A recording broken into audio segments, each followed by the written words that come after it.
Well, we look like we're into our second round of the season here at the ACER Malta GT3 Championship. We arrive at the Green Hills here at Spielberg for round number 2 of the championship. We're in for a very exciting one. My name is Adam Reed. I hope James Otto will be alongside me, but we'll see if he turns up. Maybe a little bit late for work, but these were the race results last time around. Ryan Carabot was the top dog in in the dunes of Zandvoort last time around in his Ford Mustang GT3. He was followed up by Sean Cassar and Adrian Manduca in the Ferrari. 3 different manufacturers, the top 3. We head through our European leg. It was Nick Holmberg ahead of Ilan Dimegrish with James Smith and Denzel Adjith, with Mark looks like D'Agostino and Barwen rounding out the top 9, with Delm Zimmerman rounding out the top 10 in his Lamborghini. Then we have Johan Borg ahead of Chris Gatt and Gabriel Quattromani, and then Elol followed by Ericsson and Baba Quattromani and Daryl Martinelli. Of course, it was a clean sweep for Ryan Carabot, grabbing the fastest lap and the provisional pole position. A very short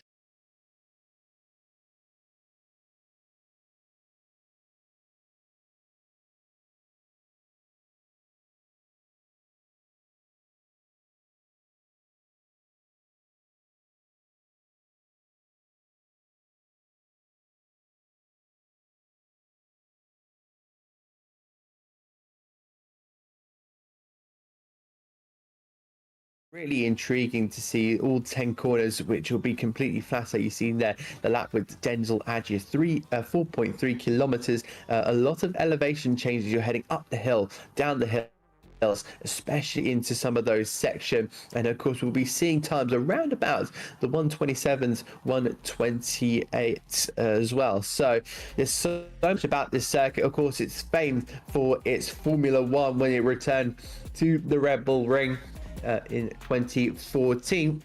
But of course, you do have that qualifying session coming up very, very soon. So before we head to an ad break, a big shout out to our collaborators, Hyundai, Intercomp, Monsters Energy, Brand Garage, Level Academy, and The Specialist. We'll see you in just a moment before we get into qualifying.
Well, our journey continues in the ACER Malta GT3 Championship. Welcome everybody to round number 2. We turn up to the Styrian Hills for the Red Bull Ring for round number 2 of this championship. Alongside me will be James Otter, and we'll take you through all of the action here.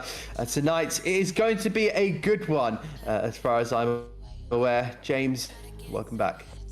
Yeah, thank you very much for being alongside us for this one here, Adam. I think we should be an absolute cracker. 10 corners around this particular circuit. Every single one of them usually bringing some kind of action, but in the GT3 cars, with everyone slowed down a little bit in comparison to the open wheel formula, they are going to be in a slightly different kettle of fish, I think, here. I think we're going to be expecting some pretty long, intense racing, especially in the second sector. I'm thinking turns 5, 6 and 7 could be the ones that set up for some pretty intense racing, but of course never discredit the likes of turns 1, 3 and 4. That's usually the hot spot for all kinds of racing. It is indeed, and really intrigued to see how it's all going to pan out here. Unfortunately, we have gone a little bit dark at the minute, so don't worry, we'll try not leave you in the dark as much as we can. Of course, really intrigued to see if we'll be able to get the race results up, because it was such an intriguing round last time at Zandvoort in the dunes. It was Ryan Carabolt who came out on the top in his Ford Mustang, putting in an exceptional result. And I think he's really a driver that has been putting himself in form. He came in last season, finished 4th in the championship, has 3 podiums as well after missing a round. You know, this guy just kind of seems like the driver to beat in the minute, but you know, there's so many drivers about that can definitely man up here. We now reach into qualifying here at the Red Bull Ring. So these are the first images you're going to be seeing of the circuit. Going through down towards turn number 1, then we're following Ryan Carabolt, the number 13 Ford Mustang, the race winner last time out. Now, of course, everyone is going to be see people going a little bit wider. Of course, you could go across the white line on a majority of these laps, but the ACER Corsa Competizione a little bit more lenient when it comes to the track limits, as you may expect, going past the corners that you see usually in the MotoGP as he approaches into turn 3. This is where we expect the first bit of racing potentially to occur in the main race. If you are new to this particular tournament, of course, these drivers have now got the 18 minutes to set their initial qualifying, and of course split with a 45-minute race that will have that one mandatory pit stop. So all the drivers are going to be considering their strategies. Here's Adrian Manduka, who's just tucked in behind Ryan Carabolt as well. So, you know, early indications suggesting that this will be a race of low attrition, low tyre degradation, mainly all about the racing. Just got to make sure you hit every single corner every single time, and you can maximize you know, the most amount of lap time from one of the most free-flowing circuits on this calendar.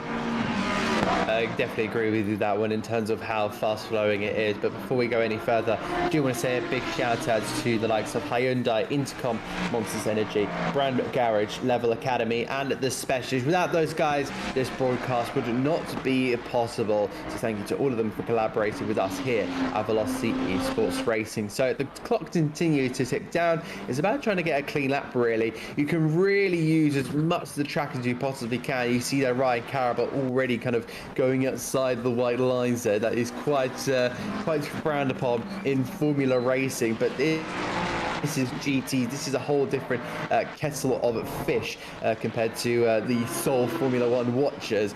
They do like to just go slightly out of bounds, as you may say. During these kind of like race tracks, you know, there's so many opportunities where you can kind of get on this curb, get on that curb, use this piece of tarmac, use that piece of tarmac. Can you maybe just this little piece of road? That's kind of the questions you're asking in both kind of categories. But with GTs, your answer is more likely yes, rather than no, I'll get a time penalty for exceeding track limits in the Formula Racing. So looking at the early stages, it looks pretty good here. Looks like the two McLarens there in third and fourth, and Cassar and Adjus respectively are looking pretty quick. And then you got the two Ferraris of Martinelli and Manduca in fifth and first. So that kind of gives you an idea that it's kind of based on those low center of gravity kind of cars where they agile through some of the corners, as well as it looks like Ericsson has just gone up into P6 in his BMW. So it's going to be a real race of attrition on this one, and will be so interesting how this kind of qualifying is set as Tom Zimmerman goes and places himself into sixth in that sole Lamborghini.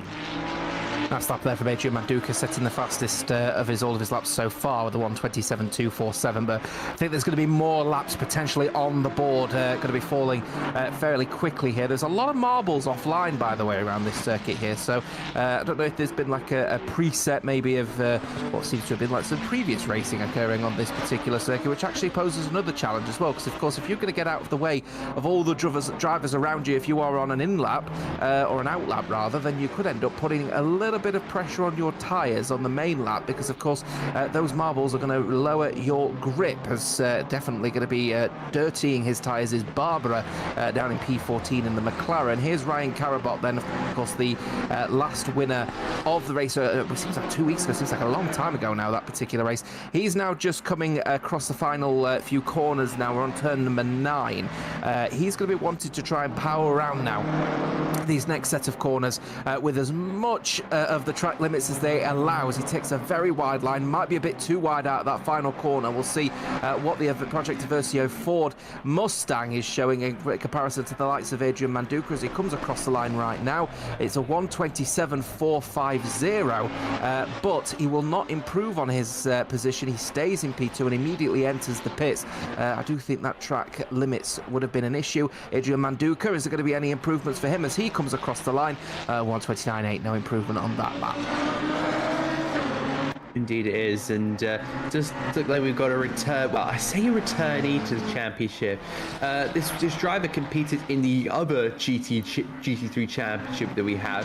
If you have a look at P number 10, we have Maya Lafella, a very experienced GT3 racer who competed, and I believe it was the Moser Racing GT3 series back in I think season 1 last year. She is now with Project Versio, so it looks like she will be in that McLaren. Wonderful to have Maya Lafella join us for the second round of the championship, as more laps more laps are being completed here, and I think it's just trying to get the experience around this, because it's such a different circuit. Every single track we go to is going to be entirely different in this championship. So really intrigued to see if we get the curb footage of all the cars are rumbling over. So we're very happy we're not going to pull to our screens there, because that could be a little bit frightening, because trust me, in VR that's not a lovely sight to have.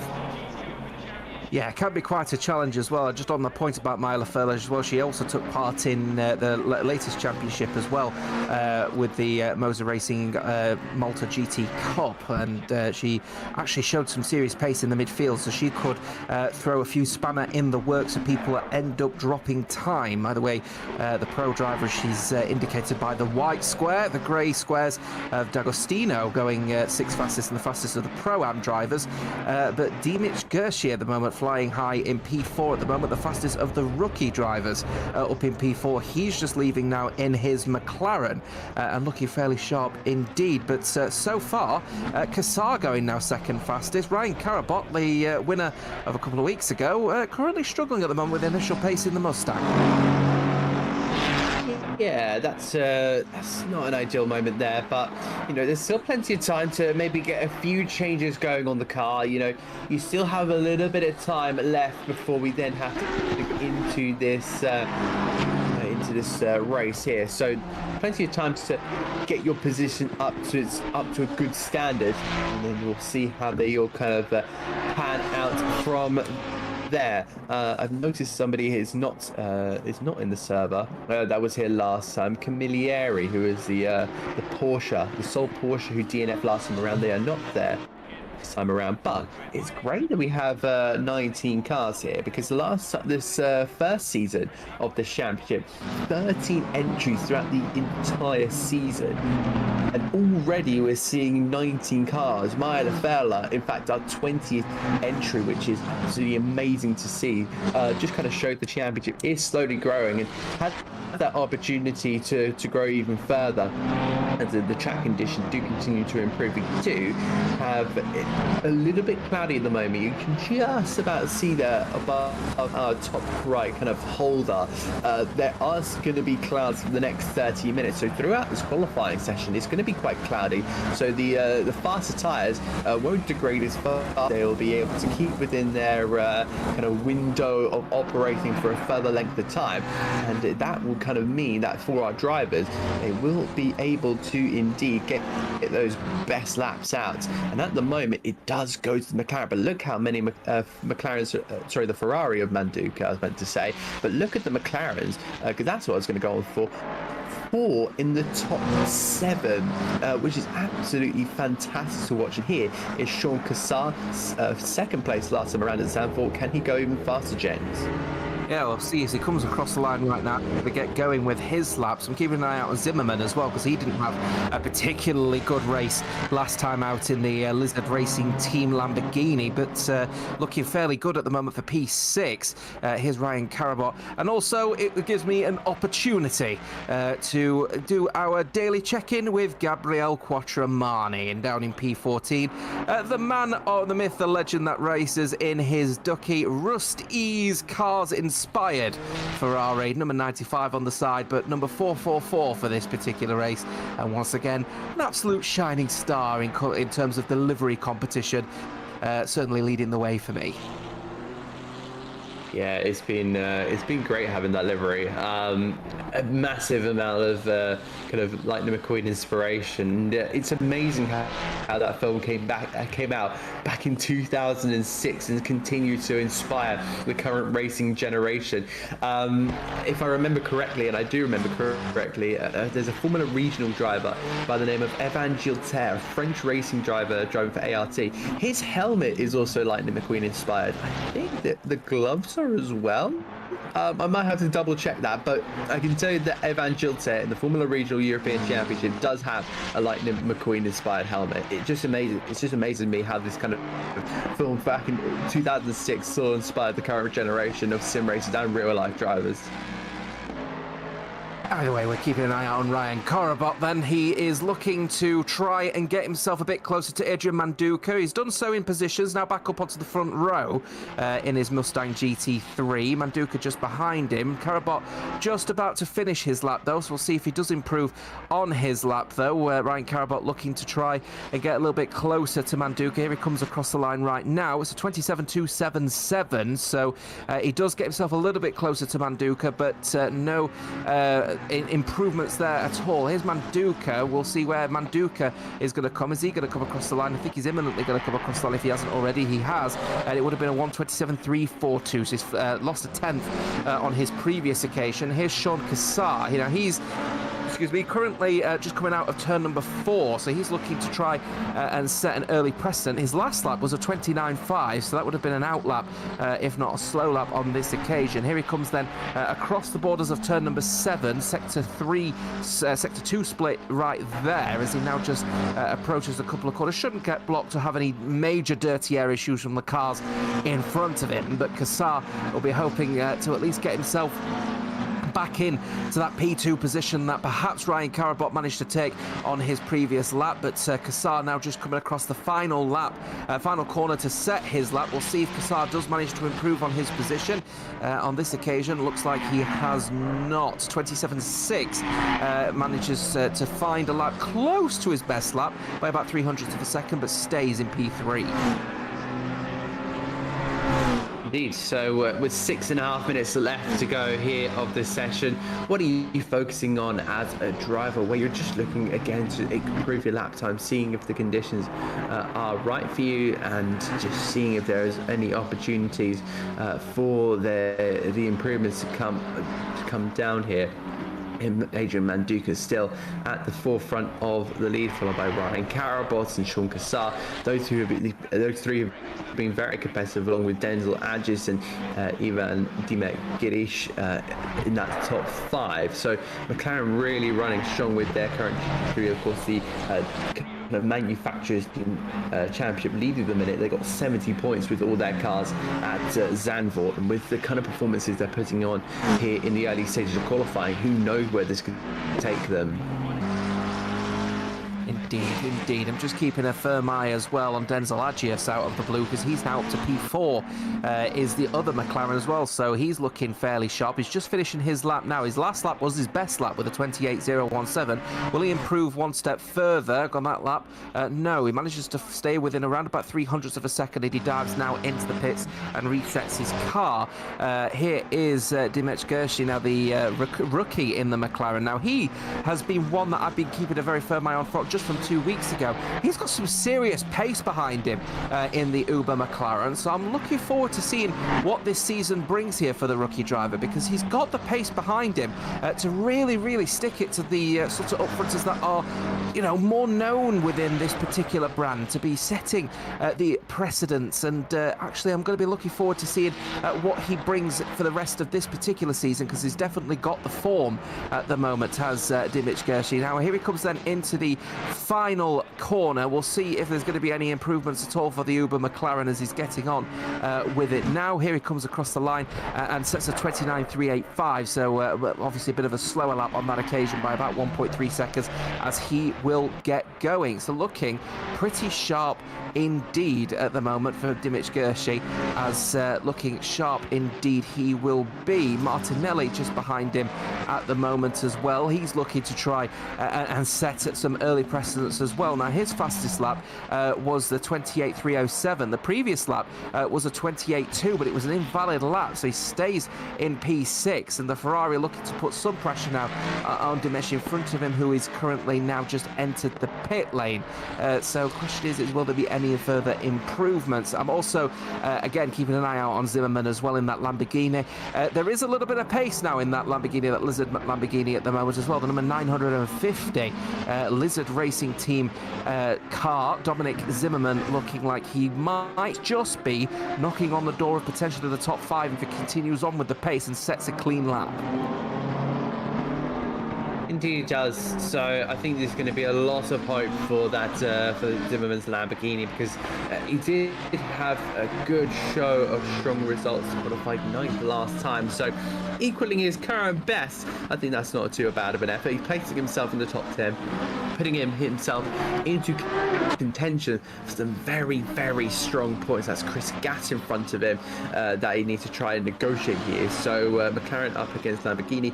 No racing going on, but I think the McLaren will give him a little bit of a tow going down towards these last couple of corners. He turns his way in. He tries to get the car rotated around at turn 9. Of course, these cars are not quite as aerodynamic as the usual cars you see around here, as he now heads over the line, gets that more sensor slipstream, and then goes over for a 129.0. So still about 0.8 of a second off there. His best lap time, trying to flash Chris Gatt out of the way, but just having a look through that top 10, it is looking pretty good here. Very McLaren dominated, but Carabot and Manduka still out there. We currently keep on tabs here with Denzel Adjian for Project Aversio. Can he potentially go even quicker in these dying stages of qualifying? With 2 minutes left to go, let's watch him go over the line here, see if he can potentially improve himself up by another position. He in fact doesn't, but is slower by what's that, under 400ths of a second. Very incredible stuff, but he will be able to get another lap in. It's just, will he be able to go fast enough with the tyres starting to go and the fuel burning off? Yeah, 35 thousandths of a second down there from Denzel Adjian, so he'll know that he's got the pace to be consistent, which is what we would expect from him in race pace, but Adjian's not really known for his pace in terms of qualifying, so P4 is not a bad start if you want to try and consider the situation maybe when it comes to strategy. So Adjian could be in a decent position being on the second row, but he just needs to keep his race clean, unlike that corner, straight onto the gravel, so that lap will be done and dusted indeed. I want to keep an eye out, if you don't mind, as well on Adrian Manduka, because this is the man that's been flying at the moment around this circuit. He's just set a very, very slow out lap, so he's now getting on with it now, and we'll see if he can put even more of a distance between himself and Ryan Carabot. He is absolutely flying at the moment, Adrian Manduka, and that pace is early indications here that we could be in for a little bit of a clean sweep for Adrian Manduka. He's flying in the qualifying. The race pace is probably going to be there as well for the man looking to bounce back after what was a relatively mediocre performance from his standards last time out a couple of weeks ago, as he's flashing his lights already. Is that Chris Gatt, I think, trying to tell the McLaren to get out of the way as early as he possibly can. Indeed, you know, there's still so many open moments where these drivers have that open opportunity, but we are into these last scratchings of qualifying here, last minutes to get your lap in here. They rumble over that curb there. Manduka just flashing to Chris Gatt, get out of the way, I've got a pole to get here. The checker flag is out, and with Ryan Carabot going even faster, there is big pressure going on the shoulders of Adrian Manduka. Trying to topple that forward. Oh, there's a bit of contact, and that's going to be Manduka out of the running. I'm pretty sure that would be maybe a qualifying ban potentially for next round for Chris Gatt, but of course, yeah, that didn't seem too good whatsoever for the McLaren driver, but also massively hurts Manduka, and that must mean here, I'm pretty sure, I'm 99% sure here we can say it, Ryan Carabot's on pole position here for the second time in this championship. Mustang does it again.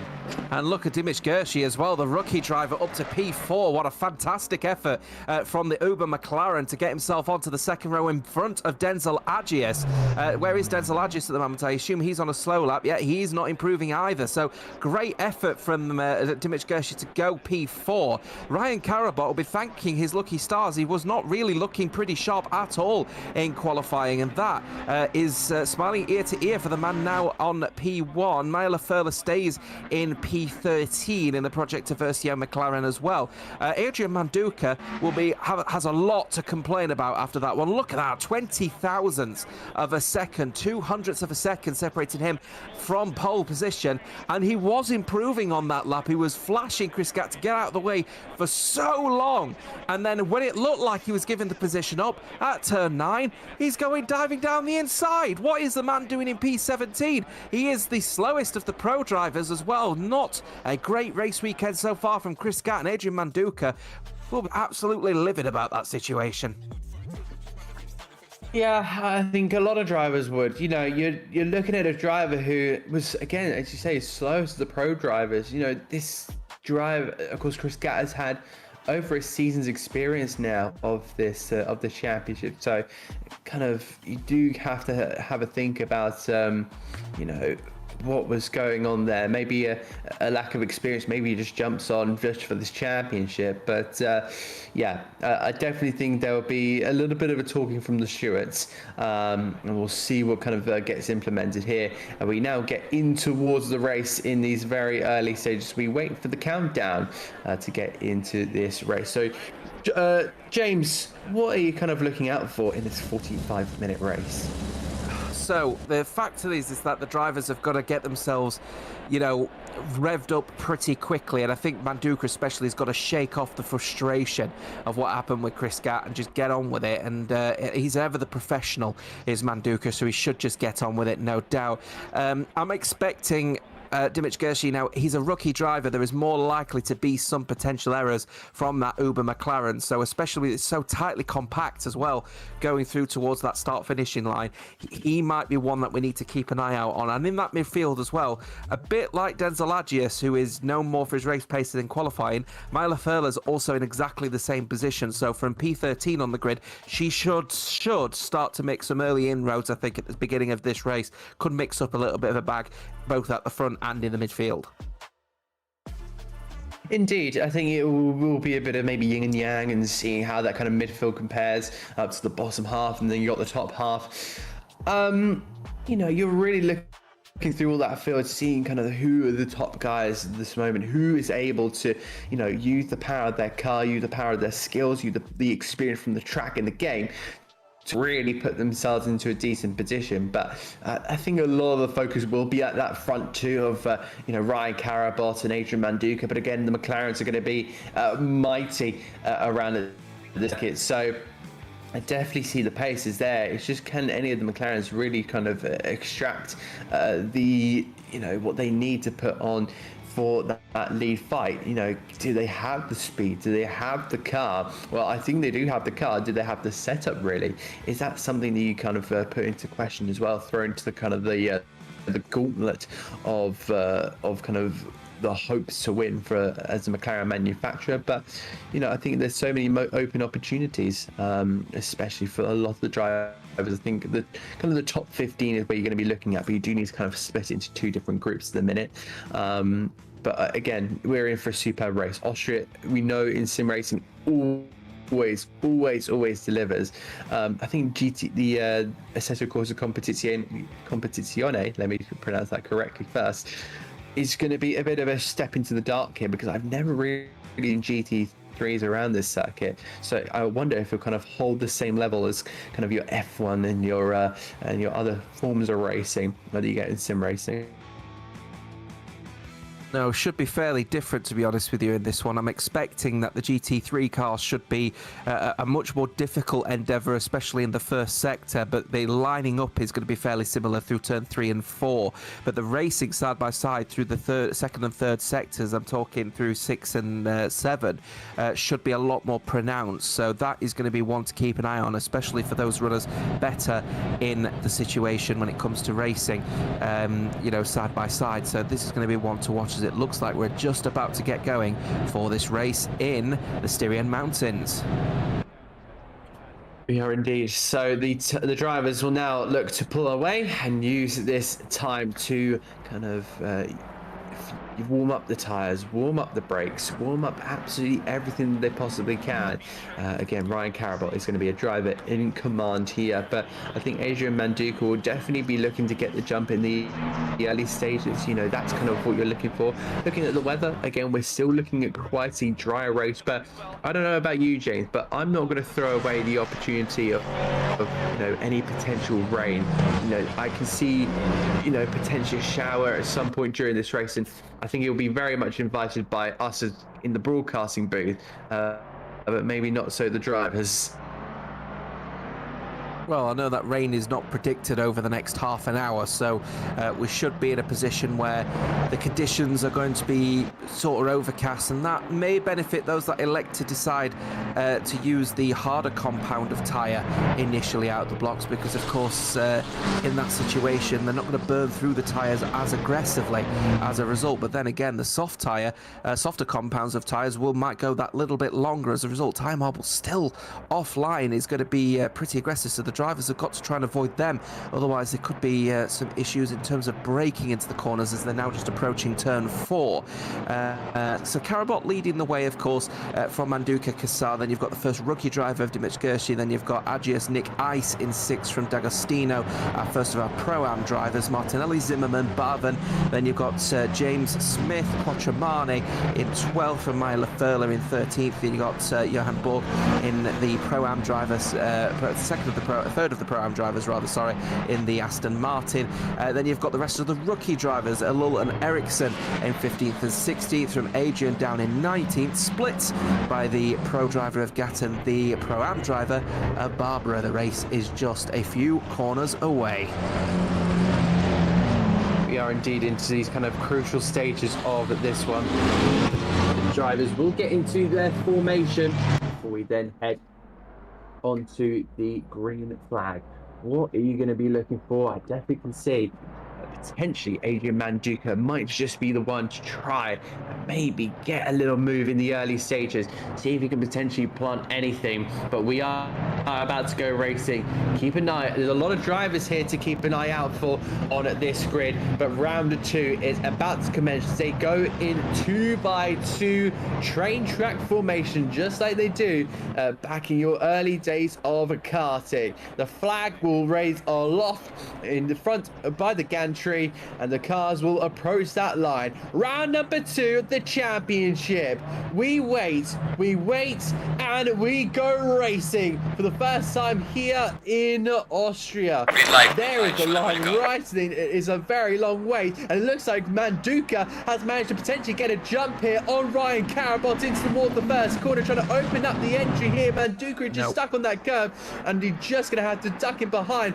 Why moment there for Karabot. They streamline their way all the way down and towards turn number 2 and 3. There's a couple of maneuvers going back here in the McLaren of Sean Kassar, who grabs second place last time around at Zandvoort, looking for an open opportunity. A couple of drivers a little bit slow away after their excursion off at turn number 1, and it looks like Dimich Gershi is trying to potentially find something here, but side by side we watch Manduka and Kassar with that inside line, and will he be able to take second place away from the Ferrari? It's going to be a tough challenge, but it looks like Manduka is going to sweep it all the way around the outside with the traction that he's got, and that outside will become the inside, and he'll regain second place. But look at the gap already to Ryan Karabot. It was probably about 1.5 seconds already. Yeah, really good effort that actually from Adrian Manduka initially out the blocks. Now he was looking for the move going straight into turn 1, and he had the corner, but he completely bottled his braking. If anything, he broke a little bit too early, and as a result he turned into the corner expecting a bucket of understeer, didn't get it, and he completely obliterated the sausage curb on the inside of turn 1, which then ended up forcing Karabot off of the circuit. But Manduka lost more time and ended up in a battle with Kassar instead. So Kassar losing that position effectively to Manduka is allowing Dimich Gershi to potentially be in the podium spots here. Now he could go for a little bit of a late break around the outside if he wanted to, but turn 1 is not usually the corner that you get it done, but you could look for it going into turn 3, and that's exactly what Dimich Gershi is looking for. Now he's getting squeezed immediately out of the blocks as we go back to Dimich Gershi, because that's where the battling is happening, please, as he goes through into turn number 3. Will the Uber McLaren get anywhere near Kassar on this occasion? No, not on that watch, and not on the watch at the moment of Kassar. Maybe he's looking for it going into turn number 4, but while this is all happening, guess who? Denzel Agius is getting into the mix as well, and that McLaren is going to be one that's going to build his tyres, he's going to build his strategy, he's going to build his race pace, so keep an eye out on him in the long term of this game. Yeah, he's definitely looking for kind of the long gains in this one as they make their way through this sweeping section of corners, and the Agis continuously just trying to hound the rest of his manufactured team. I have noticed that Dom Zimmerman has made a good start, and even Elol, who is in the bottom half of this kind of grid, has managed to keep himself in a good place to put himself there into P7.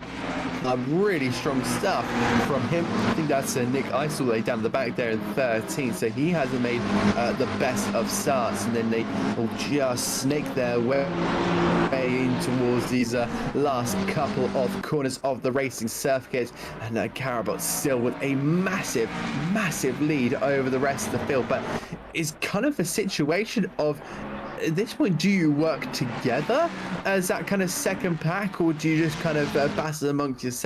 I think it might have to be the first option. You're looking at the biggest picture here. Disagree. I think Kassar's got more pace than Manduka initially out the blocks here, and I think if I was Kassar, I'd be considering an overtake, because regardless of the tow that you're going to be giving to the people behind, if you're a faster driver, getting that move done and try and close down to the Ryan Karabot. I don't know what the gaps are. It'll be interesting to see what the gaps are, but I have a feeling that's going to be closer to around about 3.5 seconds now between Manduka and Karabot at the moment, and with every passing corner, Kassar is actually losing a bucket at a time.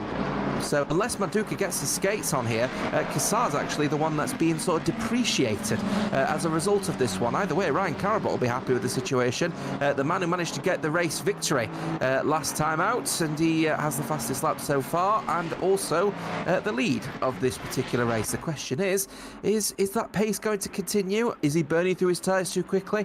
Or is that Ford Mustang just seriously OP in ACC?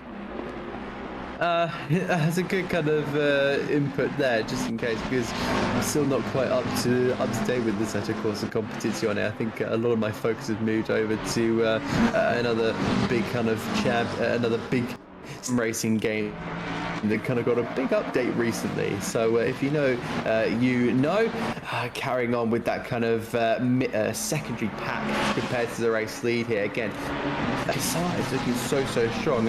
We did speak about Ryan Karabot looking quick. He does have now the fastest lap, which may not mean something at this early stage within the first 5 minutes, but it just kind of shows the quickness and the speed of that Ford Mustang, that he has so much confidence in it. He has so much kind of rhythm when it comes to it, and if you're looking at results like this, he's building himself to become a very quick ACC driver. We know how good he is in the Formula One Malta GT Malta GT V1 Malta series is currently happening at this moment in time. Next Tuesday we'll be able to go to the next round of that championship, so keep an eye on the Velocity Esports racing channels for when that happens at 8 p.m. on Tuesday. So a former champion of that championship, but he's looking to try and win one here in a brand new game. I think he'll maybe try and potentially complete the kind of quartet or quartetra. Not it's usually called the trifecta, but I think we're looking at the quartetra in this, because of course we do have WRC going on Velocity. Yeah, just a superb driver in himself.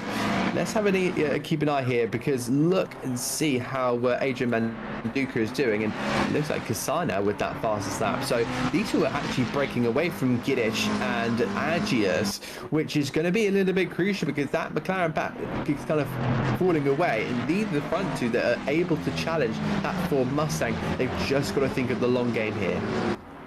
While this was all happening, by the way, the pit window now open for the next 33 minutes, because of course it's 5 minutes prior and 5 minutes prior to the end of 5 minutes after the start of the race that the pit window is open.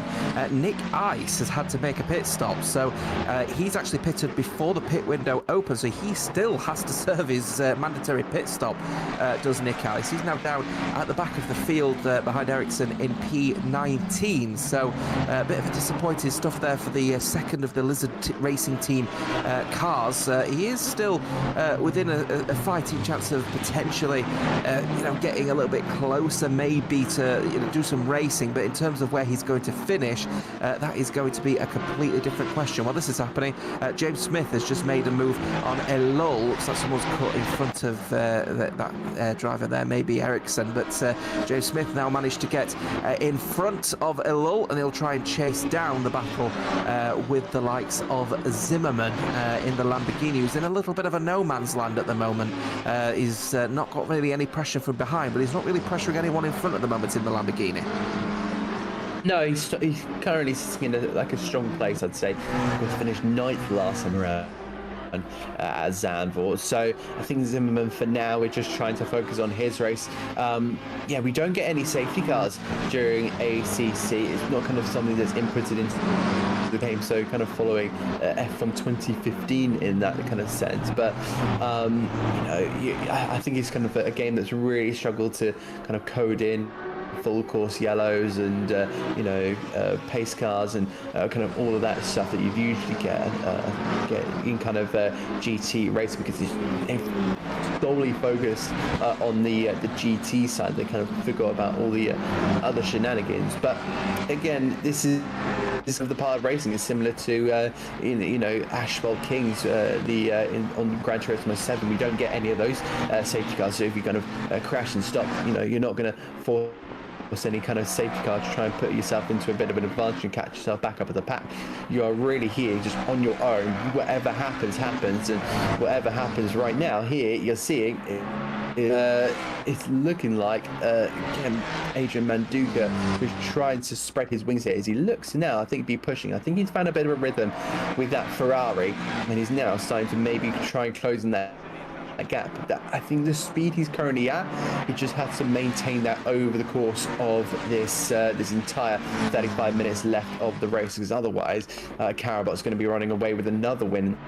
That's not what a potential champion-elect last season would want. If you weren't here last season, Manduka was a definite title challenger for 3 wins to his name, all but one time off the all but one time on the podium, what I was meant to say. He finished second behind Sheldon Muscat, but of course Muscat not being here opened his opportunities until Ryan Karabot came along. Karabot Manduka's gap's not really making any improvement, but we've just seen there the little battle happening between Gabriel Cocciamani and Martin Ellie. This is the battle for P8. Of course, now remember, James Smith managed to get past the likes of Elul, but he's also managed to rise himself up now to P7 in front of the likes of Martinelli and Cocciamani. So these three are battling for P7, but Cocciamani on the straights is looking so fast in that Ferrari and actually catching up to the back of Martinelli. So I'm wondering whether Gabriel Cocciamani is beginning a little bit of a push here to potentially get as close as he can to Martinelli and size up and overtake on the next lap.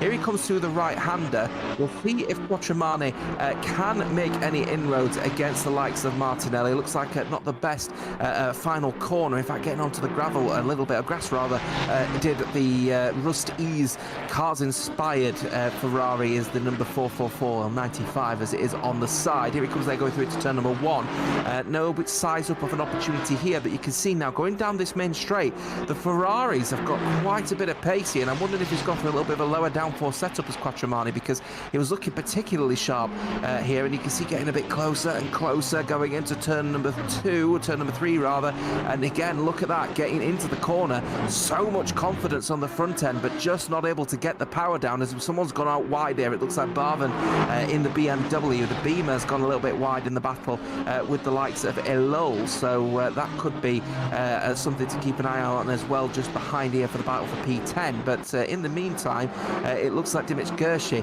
is also now finding himself under a little bit of pressure here from Denzel Adjis. He's lost a bit of ground to Sean Kassar now, so he was in the scrap for P3, but now struggling a little bit is Dimich Gershi, and he's looking like he's just holding Denzel Adjis back. This is again the battle for P4.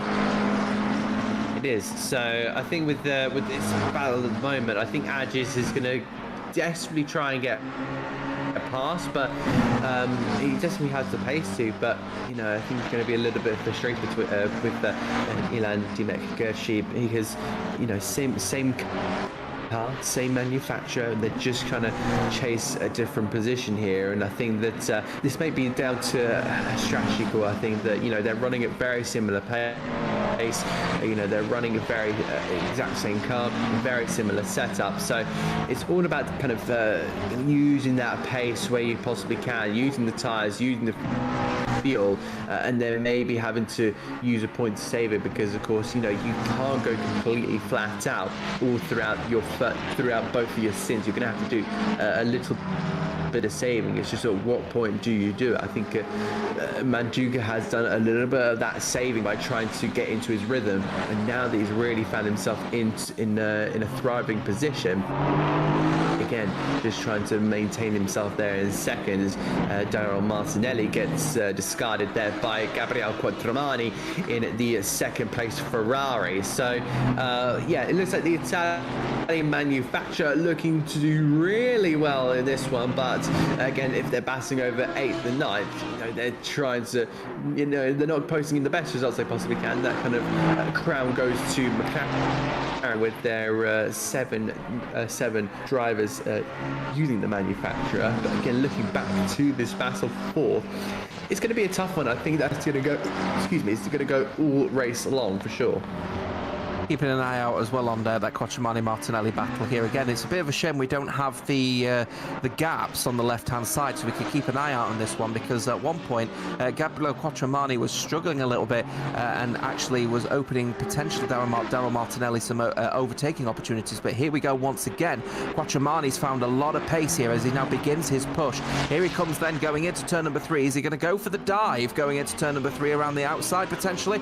James Smith very last minute returning back to the racing line. Maybe a little bit of a bump up the backside a little bit there from Quattromani, and that is allowing potentially Daryl Martinelli into the battle now. This is going through into turn number 4. I did say that was looking a little bit sharp, but to me it looks like Quattromani can't find any consistency at the moment. Sometimes his pace is really up there, and then occasionally it falls off a cliff a little bit, and perhaps I think caught a little bit off guard by the fact that James Smith returned to the racing line at the very last second, perhaps caught a bit of dirty air under the diffuser of the Ferrari, and he's ended up hitting him a little bit up the rear. Now I don't expect any major damage for either car, but it certainly put a little bit of a dampener on the pace that Quattromani's got, and you can see going wide and getting onto the gravel's not going to help him either. Martinelli will now begin to close up that gap against the Ferrari, but once again they are all in fair warn in this battle for P7. Yeah, it does seem like they're kind of all locked into this little tussle. I definitely think James Smith has been another driver that's been superb over the course of this season so far. You know, really managed himself well to put himself into 6th of the first race. Currently sits in 7th, but this race here at Spielberg. But the speed that Quattromani is going has been unbelievable. And again, another driver who could definitely improve race after race after race. It seemed to be quite the mission to keep it smooth with the twin turbo V6 roaring Ferraris. It tries to get the exit down and get up its way all the way down and towards Ranch Corner. He's going to have a look into that toe here and potentially look at try and see if he can maybe fit a Ferrari side gap into the corner, but again still not quite within touching distance. That would have been a very rash move to try it on the Aston, but you know that Aston has proved to be pretty good so far. You know, there's not many Aston Martins on the grid. You've got James Smith there in 7th, you've got Johan Bosch in P11, so definitely 2 Astons working away well. It's not going to get the biggest amount of points, but you know when you were 6th and 12th last time around, you're looking at very similar results, and you definitely got to give a little bit of credit to the kind of the Aston boys. But again, somebody just looking so threatening is Gabriele Quattromani, catching me a little bit off guard on that one as he heads through the final corner, and he's really on the tail here, the Aston this time around. Yeah, the Aston Martin not having the best of laps here. The other 40s club, Aston Martin, looking like he's just finding a little bit of pressure now from Gabriel Cocciamani, and Daryl Martinelli is happy to swallow up any positions that are lost in case of any collision between these two here. Then down the main straight here to potentially size up an opportunity into turn 4. I wouldn't anticipate any late breakers now on this particular occasion from these cars, but once again, look, James Smith returning to the racing line at the last second is certainly putting a bit of dirty air under the back of the Ferrari, and again onto the sausage curb. Once again, he's finding it a bit of a challenge. Cocciamani is turn number 3, and that's allowing Martinelli to potentially get into a scrap. Now, if I were him, go for the late breaker. Why not? And he certainly is looking for it down the inside of turn 4.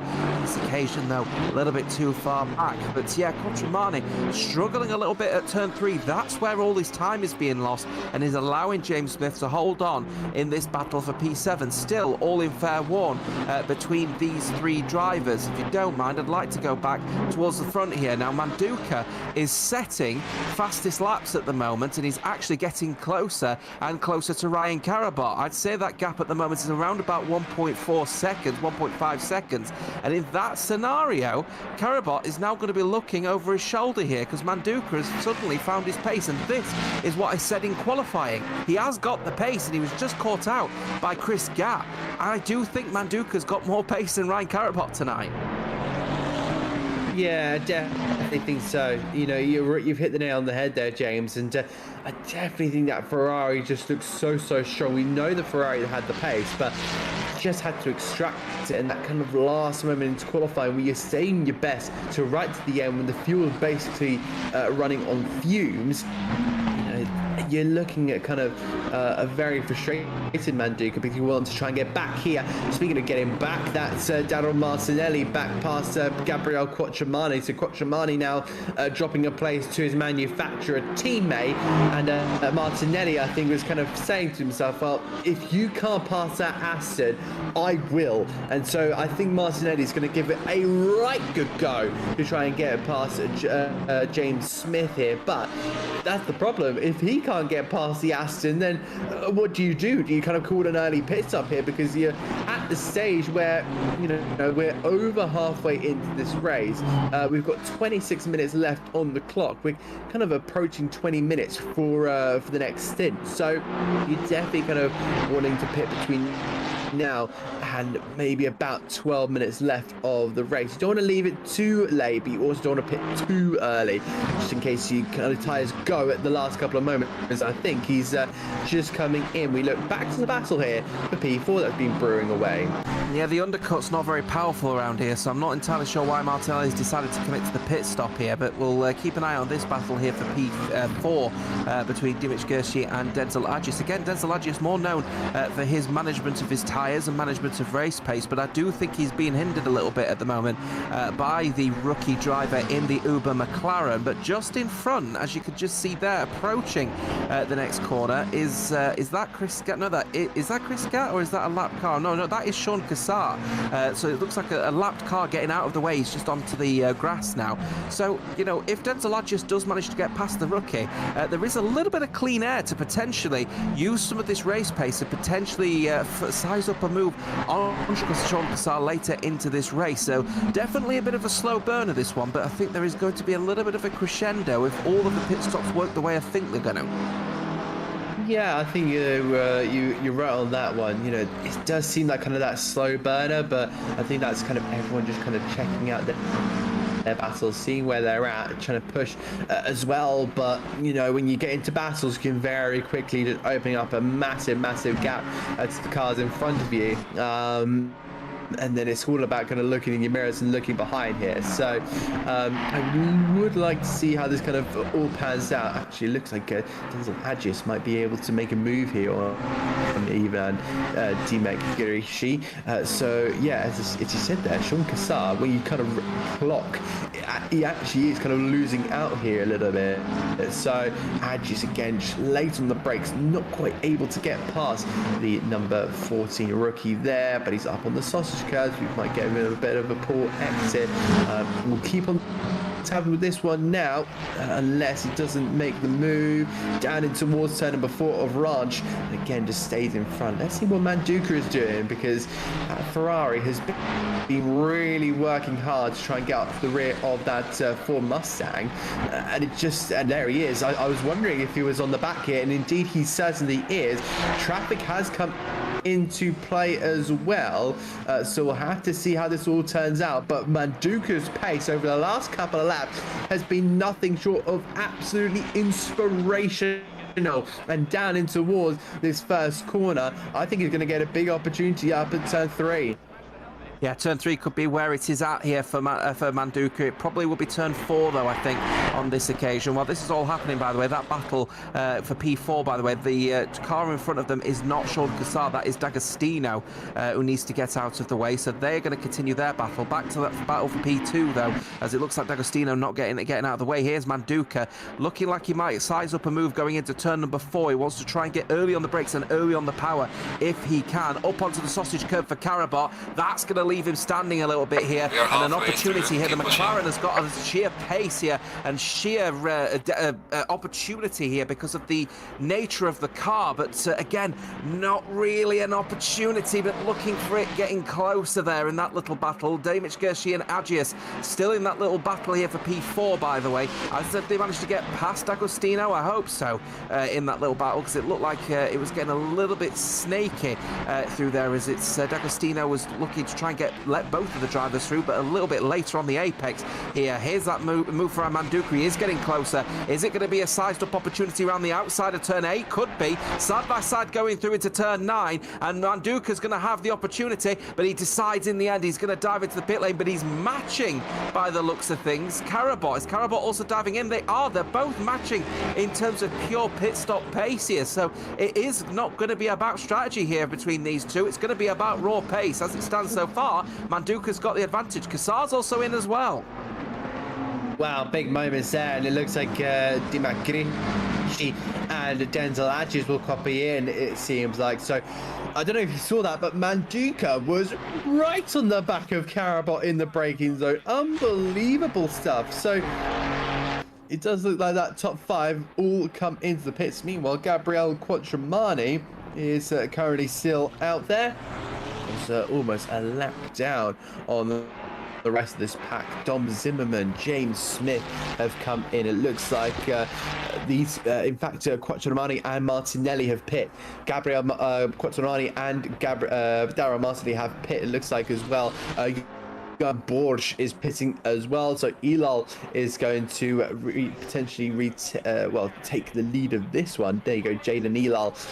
Now out there at this moment in time, I think we'll take all of these places, because Karabot is still in the pit. So is Manduka. They've just exited at pretty much the same time, so massive stuff here, and this is where it can all change at this stage of the race. 20 minutes left to go. Let's be having you. Yeah, Alul is obviously needs to make his pit stop, so don't take that one with a pinch of salt, because of course he needs to serve a mandatory pit stop. As it stands so far, it's Alul from Karabot, Maradot from Manduka from Gat, who of course still needs to commit to his pit stop as well. Cassar is in P5 with Mitch Gershi and Agius. Then you've got Zimmerman, James Smith, you got Johan Borg, who's just leaving the pit lane. He's going to be behind Quattromani and Martinelli is the expectation on that one. It looks like Agius and Cassar getting into a little bit of a scrap here for P5 and P6. I did see a switch of positions between them, if we could have a quick look on that one. Agius has actually managed to get in front of Dimic Gershi, so out of the pit lane, immediately managed to switch his tyres alight. The rookie driver now relegated to P7. They're sort of battling between themselves for a good chunk of this race, but straight out the pits and straight out into P6 for the man who is best known for his race pace, Dimic Gershi, down to P7. Indeed, and I think that was really good stuff there. That was really good stuff there from Denzel Agius. You know, he stayed patient until the pit stops. Now, he is the type of driver to absolutely fly in this second stint. So I definitely see him with an open opportunity to go and do something. But we now kind of look over the start-finish line. Sean Cassar, who is sitting in 3rd place, still continuously out there doing a great job there. Again, this battle is still heating heating up, and I wonder if that was a wide moment there for one of the cars, because Dimitri has now caught back up to the Project Versio liveried car and in towards turn number 1, in towards the Niki Lauda curve. He's going to try and power himself all the way out from the exit. Will he have a look at the inside? Will he have a look at the outside?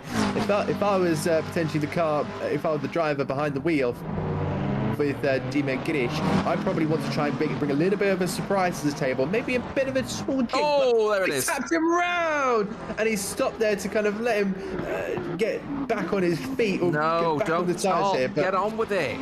Get on with it. The rookie driver cannot stop in the middle of the circuit. It's a live circuit. I appreciate you may end up throwing in a bit of a white flag there to slow people around another's a slow car, but don't stop in the middle of a circuit. It's so dangerous. Just get on with it and take the penalty hits if you need to. Don't try and be, a gentleman about the mistake you've made. Just get on with it.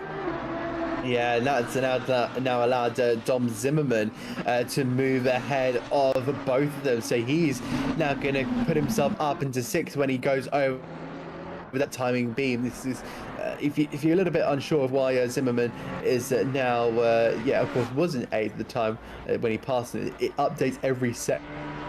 So that's pretty much why. And there we see Sean Kassar now heading on toward the Niki Lauda curve. Jaden Elul being very, very brave there, staying very much out there until the last possible moment. So I wonder if he's going to maybe make his way to the pit stop very, very soon in that Ferrari. For the Procast Sim Racing team, leading by a good margin here. But we now look back to this battle once again, and you see that Dima Grisci is now in 8th, but of course will have a big penalty hanging over his head.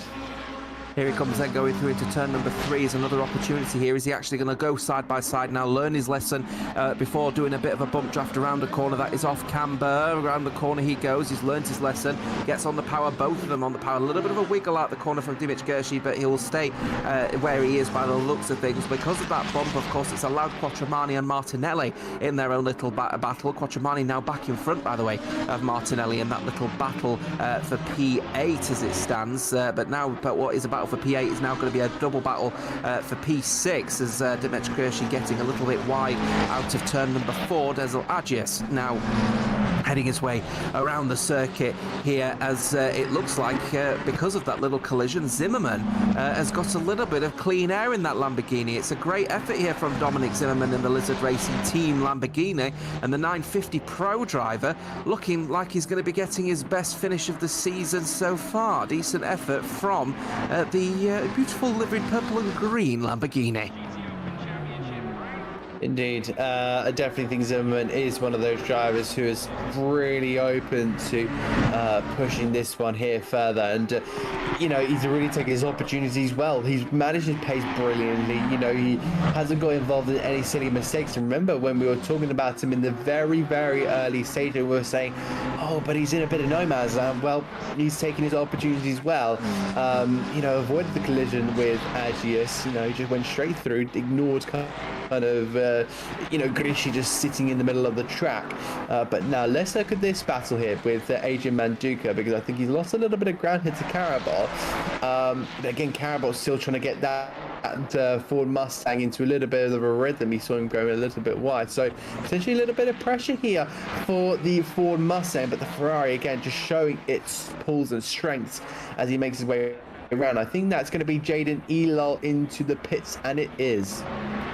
Yep, so Elul now finally coming in later than everyone else here. So Adrian Manduka will be the one chasing Ryan Karabot now for officially the lead of this race. Sean Kassar will go up to P4. Zimmerman, go up to P3 rather. Zimmerman is actually in good stead for a P4 finish here as it stands. He just needs to keep that consistency rolling here, because he might not be the fastest driver out on circuit, but that consistency is what's delivered him as it stands this P4 finish. It's a great effort indeed from the Lamborghini. Ryan Karabot, though, still having to battle here with the Adrian Manduka, but Adrian just slowed up his pace a little bit here. I think he's just managing the race pace, and I think there may be a bit of a, what do you reckon, a 5 to 7.5 minute dash here to the end of this race. So I think it's going to slow down. It's the calm before the storm. I think you're right on that one, and I think Manduka feels that as well. He's just managing his pace, seeing what he can achieve in this kind of second stint, and then he'll potentially go for the move in those last couple of moments. He wants to keep Parabot pressurized. You know, it's not worth going for a move with 13 minutes to go. You want to be doing it in the last 5 minutes. Make sure your pace is absolutely on top of your game here, and just catch that Ford Mustang out by a complete surprise. He's closing in with every single corner. It just looks more edgy, it looks more turnable. You know, the body roll just looks really nice compared to the Ford Mustang, where it's just maybe not got enough. They head their way in towards the Lauda curve, and once again, and trying to power that twin turbo Ferrari V6 engine, mid-engine, will try and get its way close to the back of that roaring V8 Mustang engine from the Ford. Again, we'll have a search up the inside line, but again, not quite able to. That Ford Mustang does look strong in that first sector, but in the third, it just doesn't hold the same as it does in that first sector whatsoever. Yeah, the front-engined Mustang is naturally going to have a little bit more traction throughout the medium-speed corners, but the high-speed corners of turns 5 through to maybe turn 8, probably not where the Mustang is going to be known for its sheer pace. That's where the mid-engine car is looking fairly sharp. Speaking of which, Martinelli getting closer and closer to another scrap with Gabriele Quattromani, and Daryl Martinelli looking like he's going to get out the curve very well, but gets on the sausage curb is not going to help him, but he should have relatively good pace. Is he going to go for the dive potentially going into turn 4 as the Rusty's Ferrari looking like he's going to be under a little bit of pressure going through into the next corner, and he is trying to get in the wing mirror ever so slightly, is Daryl Martinelli, but Gabriele Quattromani has that one covered and stays in P7. Indeed he does, and that's going to be a big moment there for Gabriele Quattromani, who has shown pace all kind of race long, and I think he's really presenting it really well. A driver who struggled over at Zandvoort last time around. 14th he finished, ahead of the likes of Elal and Ericsson and Mabara, but I think he's really come on strong. I think Spielberg, the Red Bull Ring, has really been a second where he's been able to spread his wings, and that 444 has really flown up the field. And I think a little bit more training has been done here. But what about Adrian Manduka? Will he again look at that inside line? But again, the gap stays as close as it ever does. And with that fastest lap, really does show the opportunities that Manduka is going to be getting in these last couple of moments. Karabot will definitely be looking in his wing mirrors and thinking, what defensive move can I make? Meanwhile, Denzel Adjis is looking on the outside of Zimmerman and floats it around the outside. A beautiful move there from the Project Avertio car, and I think Ivan Dima Grishi will also be looking at that opportunity as well. It could be a 2-for-1 here for McLaren, and Dom Zimmerman will now be on the defensive. He'll have nothing there. Leave the door open on that inside line. Smooth move there from both McLarens. Zimmerman down to 6th. Yeah, no surprises that one from Zimmerman, to be honest with you. He knows that this is on for his best performance of the season, and best performance in quite a while as well within the GT car sphere. So Dominic Zimmerman just happy to let the faster drivers through so he can manage his real race, which is probably against Quattromani and Martinelli, but them scrapping is allowing Zimmerman to just stick to the back of these two drivers and almost use their toe in a way to just keep pulling away from the drivers in 7th and 8th place. So as long as he can stay within touching distance, he's definitely in pretty good stead. Either way, started coming across the line and just under 10 minutes to go in this race. 4 and a bit minutes to go from the pit stop windows. I think everyone has now completed their pit stop apart from Nick Ice. If I'm not mistaken, he pitted right at the start of this race before the pit window even opened. So if I'm not mistaken, he still needs to make a pit stop, but I might be mistaken. I think you're right on that one, unless he's incredibly made it during whilst we weren't looking, but kind of don't blame us, in fact, because we've got a battle for the lead. We had a battle for 4th and 5th and 6th, and then we had a battle for maybe 6th, 7th and 8th as well. So we've had kind of 3 different battles up at the front. We've been managing kind of the pit stops as well. So if he has pitted, we haven't known. I kind of don't blame him, but yeah, it would be nice to kind of like get that idea if he has made a second stop. But again, we'll have a look at this front lead battle, because Adrian Manduka has now probably seen the time above his HUD, and now thinks there's a time and a place to get on with taking the lead of this race. And I think that time might be now. The pit stop phase is completely done, so we'll focus on this battle for now and on towards turn number 3. Will he be able to potentially go for a move, go for a little bit of a surprise? And he again looks it up the inside, tries to force him off the track, and that's exactly what he's done. Ryan Carabot is on the road. He'll skip through the grass now, and with the slipstream he will give to the Ferrari. Will he be closing? No, it looks like the Ford Mustang will just etch ahead in towards Ranch Corner. More pressure building for that Ford Mustang, and I think there's going to be a little bit of a moment here where the Ferrari is just going to come right up to the rear end, right up to the tail of Carabot, and the pressure is mounting on the shoulders of the Maltese driver in front. Yeah, absolutely fabulous from Adrian Manduka, playing the mind games. Chris Gatt getting out of the way from this battle, and no surprises on this one, as it looks like Adrian Manduka is looking like he's trying to size up an opportunity against Ryan Carabot wherever he can. Down the inside of turn 9, that would be peculiar, and I wouldn't see that one before, but no, he's not going to look for it on this occasion. But that Ferrari is now looking so much faster than the Mustang going into turn 10. The gap was just opening up, but completely closed by the leader of this race, Ryan Carabot, who's seriously now feeling the pressure of this Ferrari. Adrian Manduka looking so crisp, so sharp at the moment in that Ferrari. He could brake later going into turn 1. He knows that he can. He's got the gap. Has he gone a bit too wide though, actually? Looks like again losing the rear, and he did go off of the circuit, but you've got to argue, Ryan Carabot off of the circuit, did he go off track and gain an advantage as a result? I want to argue potentially he might have done. I'm not saying Carabot needs to give the position up, but he does absolutely need to consider that he can't do track limits excursions like that one again if he doesn't want to end up in the wrath of the stewards. Adrian Manduka, is he going to get in the wing mirrors again going through into the next corner? No, not on this occasion, just maintaining the position here between the two of them. 6 and a bit minutes to go, and despite the fact Carabot has basically been leading this race from start to finish from a net and from a gross perspective, you've got to say Adrian Manduka is probably the favourite.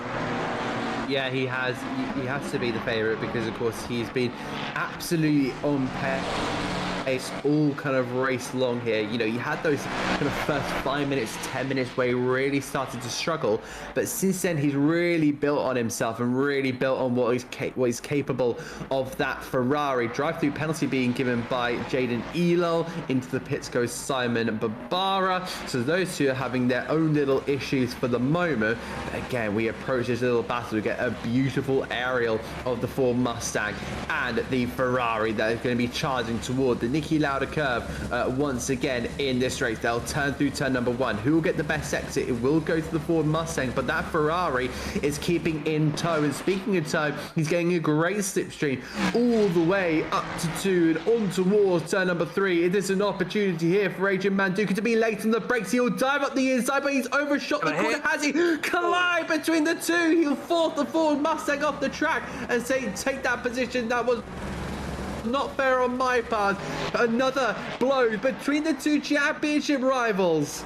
Yeah, no surprises. They're getting really rambustuous now, are the two drivers, because they know that Ferrari's got so much more pace, but Carabot's Mustang is stubborn in front at the moment here. So what is Adrian going to need to do to get in front of Carabot other than dive into the corner and nudge him off of the circuit? It would have been a punt to pass, and I would have expected he would have given that position back up anyway. Either way, Carabot maintains the lead of this race. We're just under 5 minutes to go. Lap times are in the sort of 1:27 at the moment, so I make that around about 3.5 laps to go as they go through into turn number 9. On this occasion, Manduka, no moves as of yet, but it is getting uber close and not much time to go in this race. Around about 2 laps to go, I would suspect, perhaps 3 actually, if my math works out right. They've got to get a shift on here as the Ferrari team and Manduka and Project Aversio will be questioning with each other. Off off of the circuit Manduka will go. Is that a track extension and an advantage gained, I wonder? Going through into turn number 3, are they looking for the move once again? He's getting closer and closer. He's sizing up the opportunity, dive straight to the inside and around the outside. He'll have to go on this occasion. Has he got the grip, I wonder? They nudge again going around turn number 3. The door firmly shut and well defended from Karabakh, but the McLaren cannot find an opening.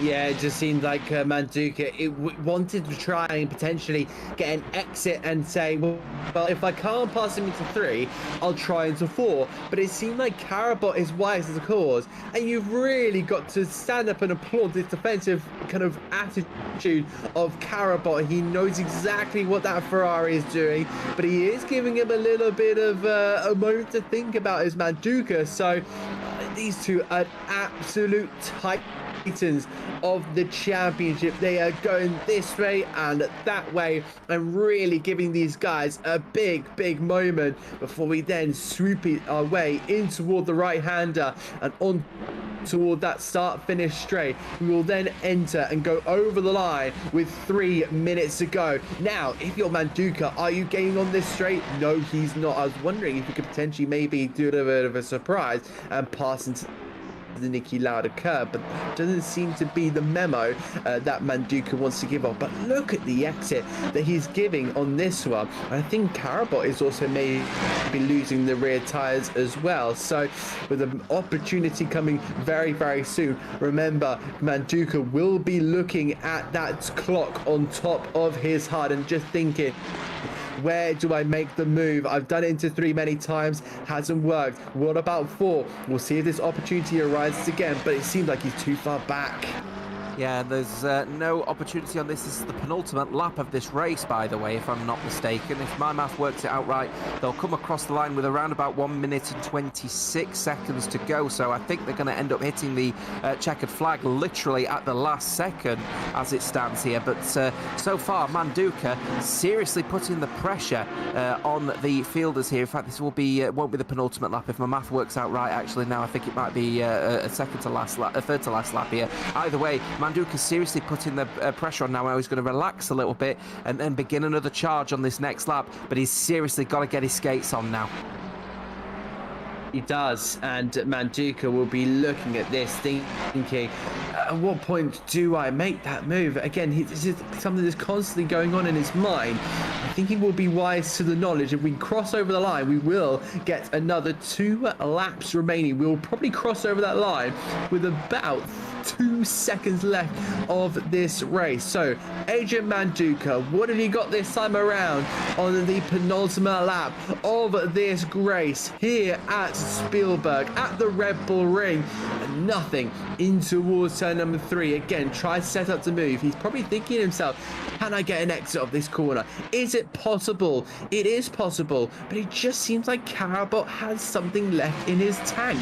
So that Ford Mustang again is just keeping that great wall standing up to the Project Diversio Ferrari and is being a very wide Mustang. If I were Karabakh on this occasion now, I'd be purposely slowing up Manduka around the corners where you know it's not possible to overtake.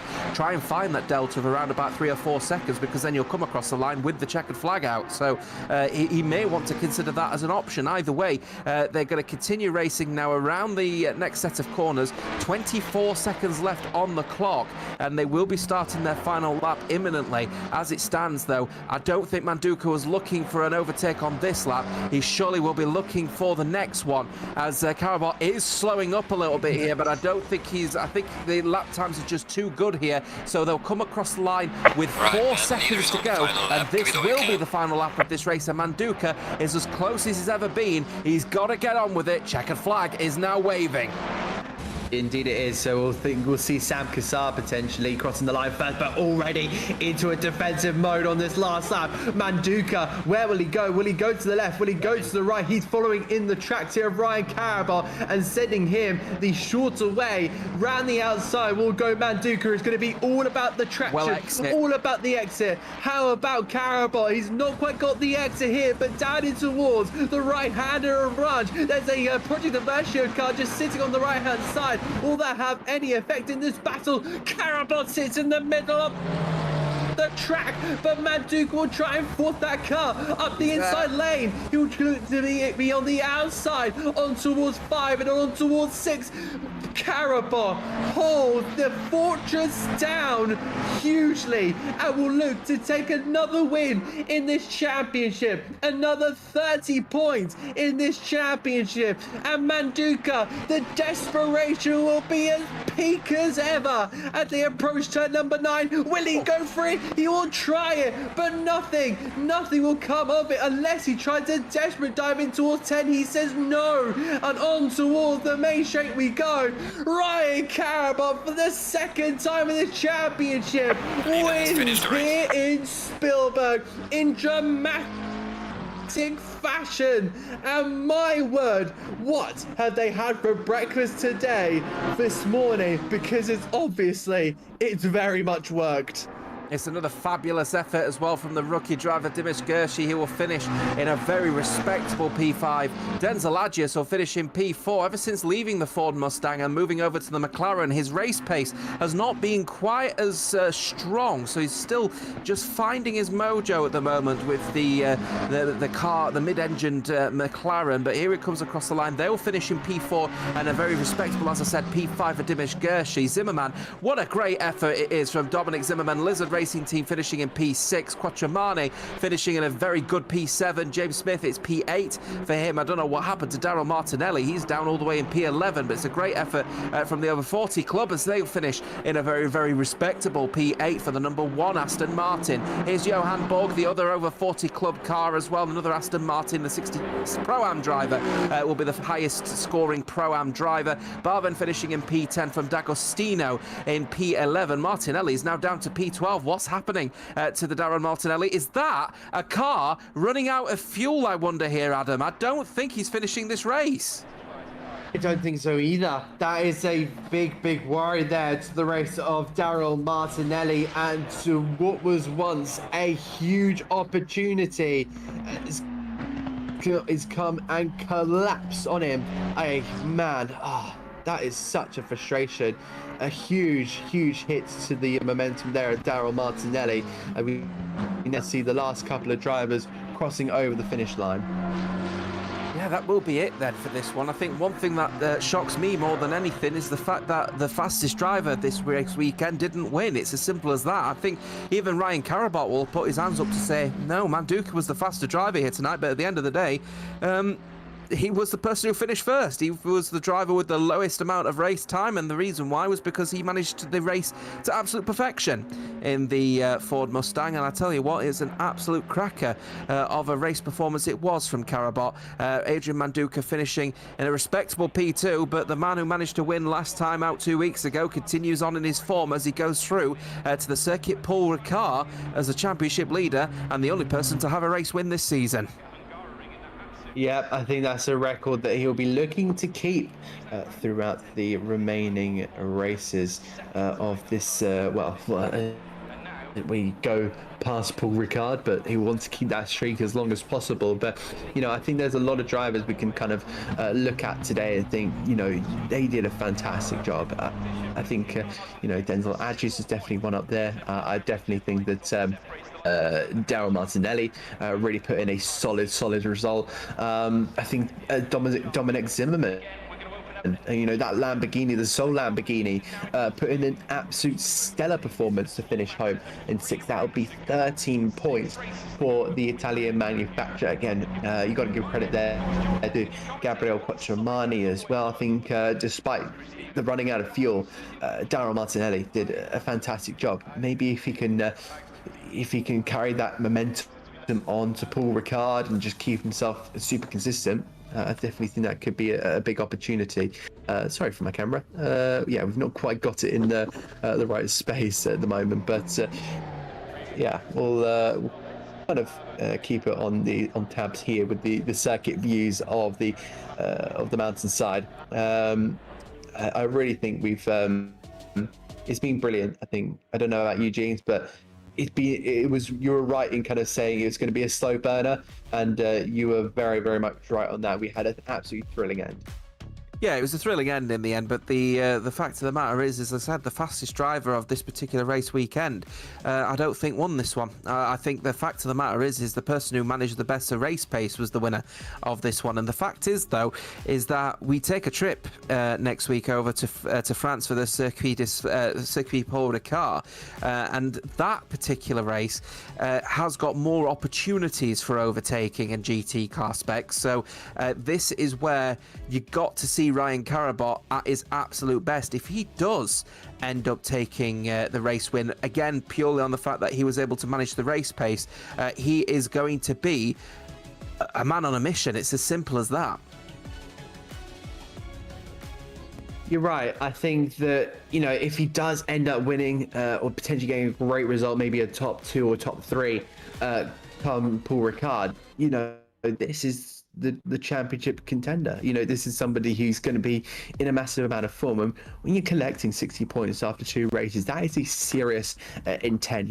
You've seen plenty of teams and drivers that have taken 2 wins in the first 2 races. They just show absolute intent. And Carabot's not going to slow down whatsoever. He's a driver that consistently trying to go that extra mile. And yes, there will be time where he is challenging, but he will be challenged. But as we see tonight, he can handle it, and I think that's amazing about him. There's a lot of drivers that may have been a little bit weaker in his defense, but that Ford Mustang genuinely felt like, I don't know about you, but the Great Wall of China.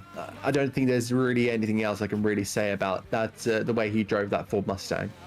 Yeah, he absolutely drove the bones of it, despite it not being the faster car, despite its OP nature on ACC, and despite the fact that there was a driver behind him that was faster. He, drove the bones of it and did a really good job, and he's not the championship leader by mistake. He's a man who's clearly got the pace and is having a really good season so far. So it's going to be interesting to see, as I said, what the Circuit Paul Ricard ends up bringing to, the equation for him, because there's an opportunity for him to find some serious pace out there with plenty of opportunity, ample opportunity for overtaking. So if he manages to have the race pace and is also able to hold people back, well, he's not going to be the championship leader for long. He'll be a championship winner in just a few races time. This calendar not very long either, so Adrian Manduca's got to find the pace, and he's got to find it quickly, especially considering that this championship is actually done in a very short period of time, only on December 4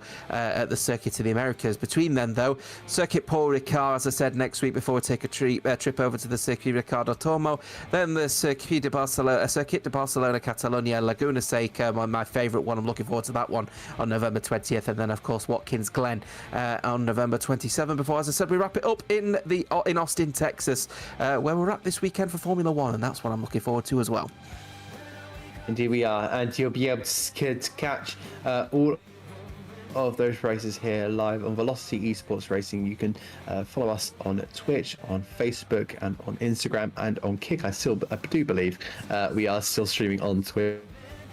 We are indeed streaming on YouTube. Follow us on all our socials at Velocity Esports Racing. You'll probably very easily find us with the green little logo. But from myself and James Otter, what a race we've had here in Austria.